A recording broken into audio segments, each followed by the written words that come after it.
Guys, good morning. Welcome back to my channel dream house. চলে এলাম সকালবেলার নতুন একটা ব্লগ নিয়ে। এখন দেখো বাজে 6টা। আজকে একটু দেরি করেই উঠেছি, কিন্তু ওয়েদার দেখো কীরকম।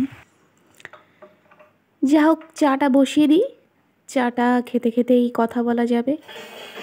সকালবেলা চা না হলে ঠিক ভালো লাগে না, আর এই ওয়েদারে চাটা একটু প্রয়োজন পড়ে। আজকে ছুটির দিন, মানে ওদের বাবার ছুটি আজকে শুক্রবার।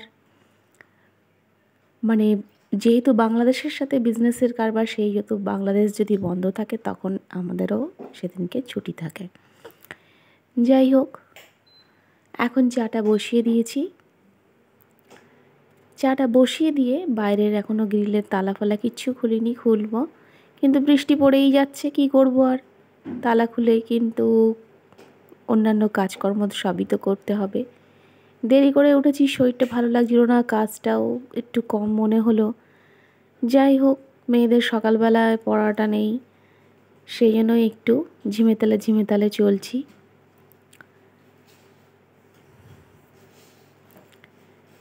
জলটা একটু ফুটুক, ওর মধ্যে চিনিটা আমি দিয়ে নিলাম। মেয়েরা উঠে ব্রাশ করছে, ওদের বাবা এখনও ওঠেনি। চাটা করেই আমি ডাক দেবো।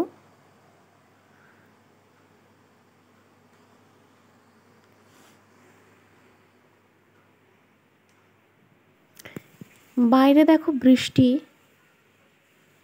পড়ছে। চলো যাই, তালাটা খুলবো। এই দেখো, বৃষ্টি পড়েই চলেছে। রাত্রেও মনে বৃষ্টি পড়ছিল, কিন্তু বুঝতে পারিনি। এসিটা চলছিল, ডিপ ঘুম, একটু ঘুমিয়ে পড়েছিলাম। কাপড়টা ছেড়ে আসলাম, ছেড়ে এসে ফ্রেশ হয়ে এসে চাটা একটু খেয়ে নেব।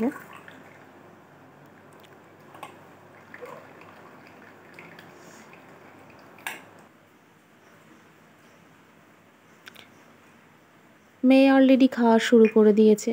মেয়েদের শরীরটা আজকে ভালো নেই। কালকে ভ্যাকসিন ছিল, মানে ইঞ্জেকশন, যেটা 16 বছর কমপ্লিট। নেওয়ার পরে গায়ে জ্বর এসেছে, হাতে ব্যথা হচ্ছে, রাত্রে একটু কান্নাকাটিও করছিল। যাই হোক, বড় হয়ে গেলেও কিন্তু মায়েদের কাছে তো ছোটই থাকে, যন্ত্রণা নিশ্চয়ই হচ্ছে। বিছানায় ওই জন্যই বসে রয়েছে, আমি আর নামতে বললাম না। তাছাড়া চাটা খেয়ে এসেও আমি বিছানাটা তুলে নিচ্ছি। ওরা এক সাইডে পড়তে বসেছে, আজকে একটাই পড়া আছে, তবে সন্ধেবেলায়। কালকে অনেকটাই ঘুমিয়ে নিয়েছে, যেহেতু একটু গায়ে জ্বর এসেছিল, যন্ত্রণাও হচ্ছিল।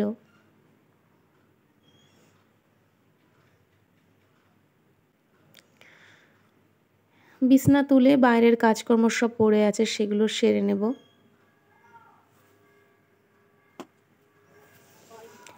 এখানে দেখো র্যাকটা আমি গোছাতে এলাম। এখানে আমার ব্যবসা জিনিসপত্র তো থাকেই, তার সাথে আমার হাজব্যান্ড ওর নিচের র্যাকটাতে নিজের কাজকর্মের কিছু কাগজপত্র রেখে দেয়। আমি যেহেতু গোছাতে এলাম, ওনারও মনে হলো যাই, আমিও একটু তাহলে এটা গুছিয়ে নিই। এক এক সময় মনে হয় না যে দুজনে মিলে কাজ করি, সেটা হয়তো ওনার মনে হয়েছে। আমি গুছিয়ে নিতে আইলাম, তো আমি জায়গাটা আর পেলাম না দাঁড়ানোর ওখানে। উনিই বসে পড়ল থাপন জুড়ে অনেকটা জায়গা নিয়ে। কি আর বলবো বলো।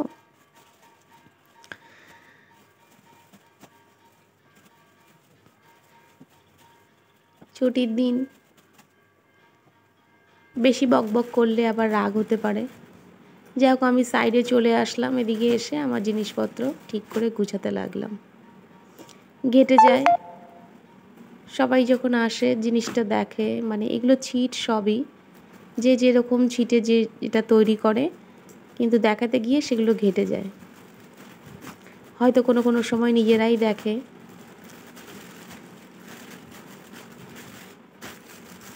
এগুলো সব পরিপাটি করে এবার গুছিয়ে নেব। মাঝে মধ্যেই আমি গুছিয়ে রাখি এগুলো।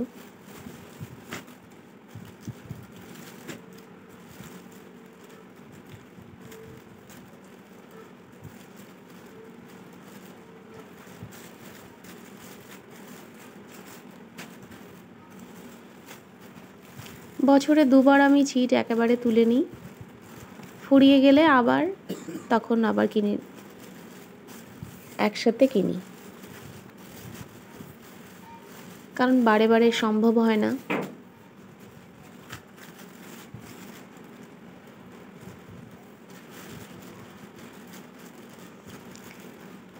এখানে যেসব দেখছো সব সুতির, একদম পিওর কটন, যেটা অল্প রেঞ্জেও আছে, বেশি রেঞ্জেও আছে, যে যেরকম পছন্দ করে সেইভাবেই আমি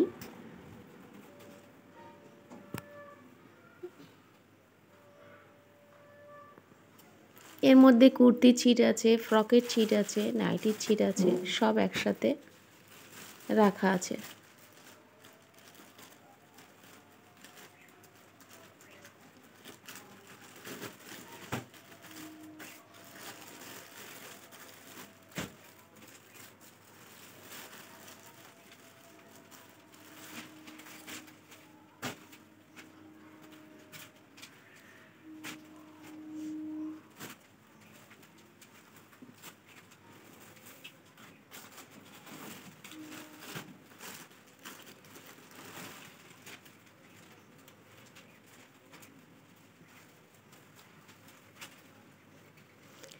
এগুলো গুছিয়ে নেব, একটু সময় পেলাম, যেহেতু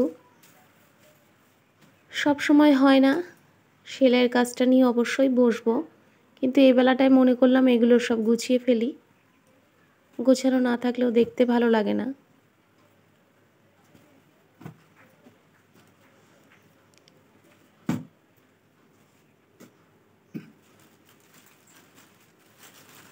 কিছু ছিট কাটারও ব্যাপার আছে, একটা কাপ্তান নাইটি, একটা দুটো ফ্রক,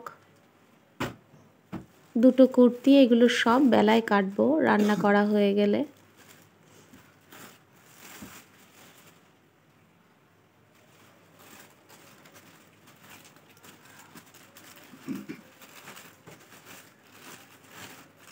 ঘুম থেকে উঠে চাটা খেলে তখন মনে হয় অনেকটা কাজ একসাথে করে ফেলি, তখন এইসব কাজ আমি সব একেবারে সেরে ফেলি, কারণ বেলা বাড়লে তখন একদম মনে হয় না যে এই কাজটা করি বা বাড়তি কোনো কাজ করি। আমি সব সকালের দিকেই চটপট করে কাজ কমপ্লিট করে ফেলি।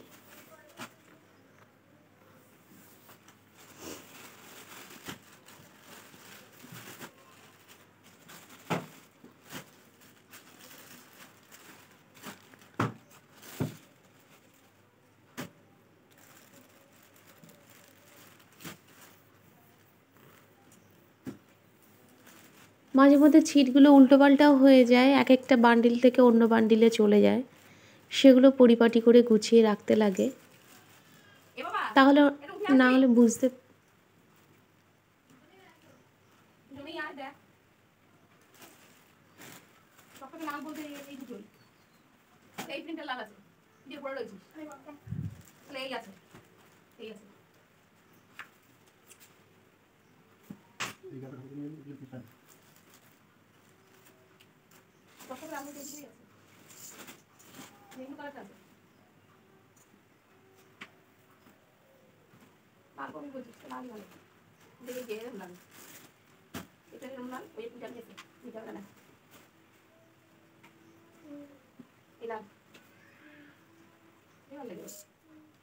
এই লম্বা এরকম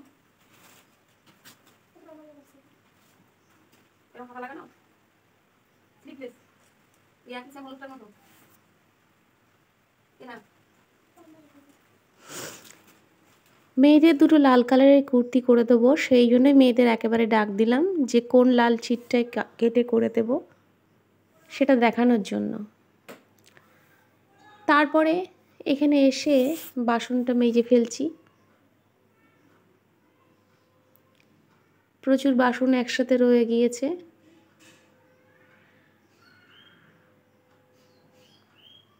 বৃষ্টি কিন্তু অনবরত পড়েই চলেছে, থামছে আর না, বাইরের কাজও পড়ে রয়েছে।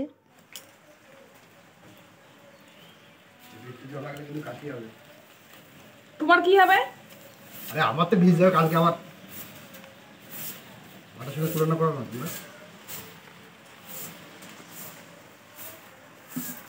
কি বললো বলো তো, আমি নামছিলাম নিচে, আমি ঝাড় দিয়ে দেবো, আমাকে বারণ করলো নামতে হবে না, বৃষ্টিতে ভিজে আবার কাশি হতে পারে।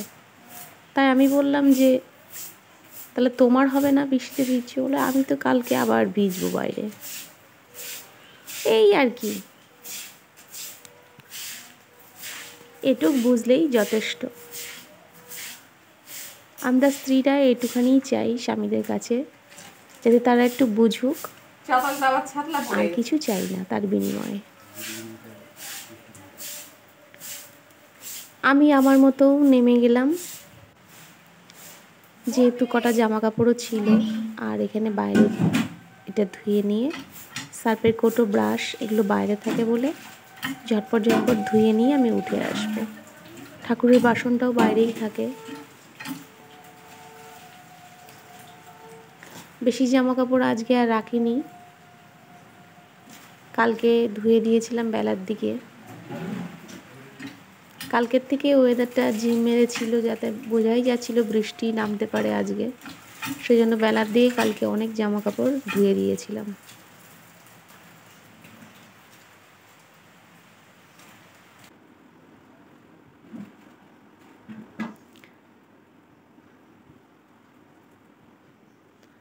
জামা কাপড় বাইরে তো আর মেলা যাবে না, গ্রিলেই ঝুলিয়ে রাখি, জল ঝরে গেলে ভেতরে মেলে দিতে হবে।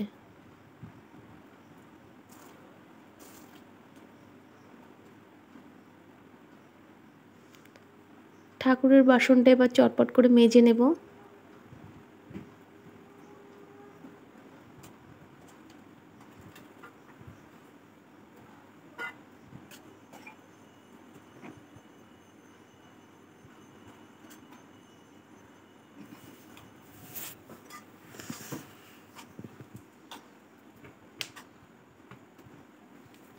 এখন এই বর্ষাকালটা এরকমই হবে, বৃষ্টি লেগেই থাকবে, তাই বলে কাজ তো আর থেমে থাকবে না, কাজ প্রতিদিনই থাকবে। ঠাকুরের বাসনগুলো আজকে সিঁড়িতেই জল ধুয়ে নিয়ে উপর করে দেব।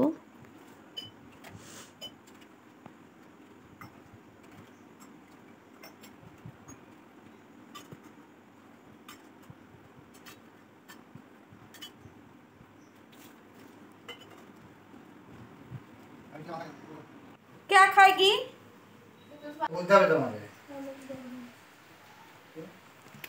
এখানে দেখো বাবা মেয়ের রাগারাগি চলছে একটু,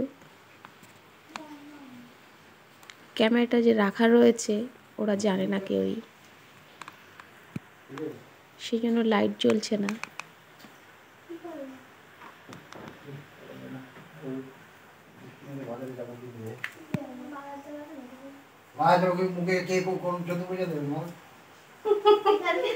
তুমি পুরুষ দিবা, 14 পুরুষ আবার কে দেবে?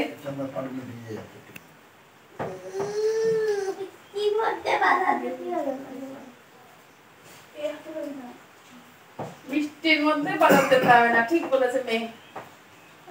ওর বাজার গিয়ে কাজ নেই। তাহলে ভেন্ডি সেদ্ধ করি উচ্ছে ভাতে। হ্যাঁ, মুখটা কাছে কেন? তো বাবা তো ভালো কথা জিজ্ঞেস করেছে যে বাজারতে কি আনতে হবে। তুমি কি ভেবে চালু করতে চলে গেলে?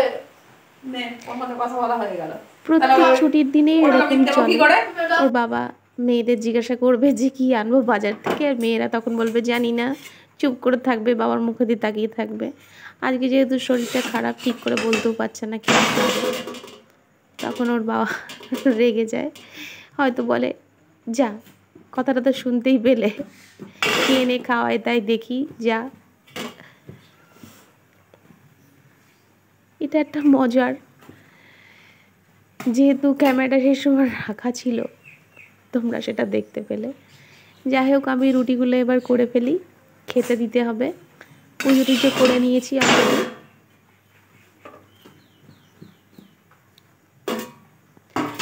তরকারি আজকে আর করিনি, কালকে যে বড়ার তরকারিটা করেছিলাম সেটা রয়ে গেছে, সেই বড়ার তরকারি দিয়েই খেতে দেব।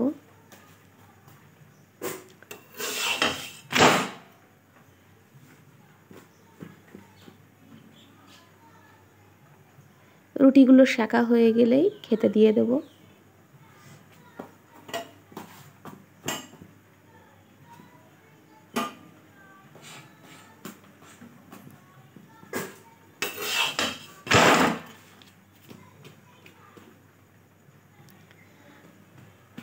সব দিন রুটি করাও হয় না।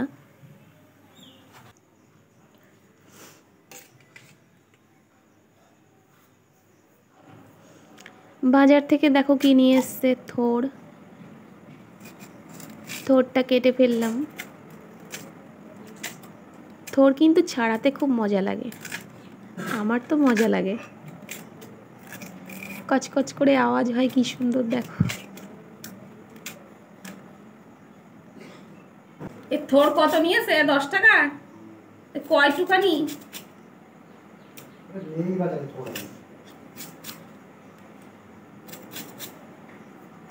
কার মুখে দেবো?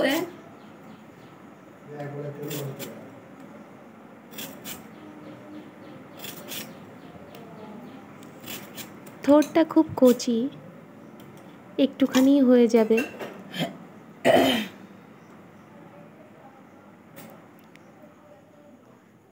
যাই হোক, তার সাথে কিছু একটা করে নেব। দেখো ওল ছিল, ওল আর ভেন্ডি এখানে সেদ্ধ করে নিয়েছি আমি। ওলটা মেখে নেব আলাদা, আর ভেন্ডিটা আসতে, ভেন্ডি মাখবো না, কিন্তু ভেন্ডি সেদ্ধ এগুলো। এর মধ্যে আলুগুলো ভেজে আমি রেখেছিলাম, চিকেনের আলু।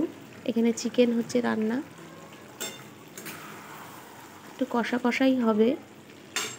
এখানে কষিয়ে নিয়ে আমি একটু জল ঢেলে দেবো অল্প করে।